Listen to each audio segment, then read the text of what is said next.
this video, I will show you how to use Instagram without an account. So if you want to use Instagram but you do not have an account, then there is a way how we can do this. So first of all, we're going to open our browser, and it doesn't matter which browser. You're just going to type in Instagram, and I'm just going to type in Instagram and also add .com after Instagram, and then click on space, and then just type in the account that you want to see. So let's say I want to see this account, the account of Lamborghini. Then I'm going to click on search in here.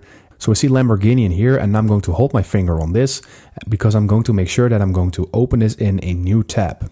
So let's go ahead and click on open a new tab because you do not want it to be opened by your Instagram app. So I'm just going to click on allow all cookies in here. And now, as you can see, it will ask me if I want to open this in Instagram or sign up. But I'm going to click on X because I want to use Instagram without an account. And here, as you can see, right now I can see the account of Lamborghini without having an account. So I can go ahead and check this post in here, and I can see the amount of likes, I can see the amount of comments. So that is basically how you can do this. I have to say that there are some restrictions on doing it this way because you cannot see more posts and stuff like that. But this is the way to use Instagram without an account. So I hope this video helped you out. Please leave a like and consider subscribing, and then I will see you in the next one.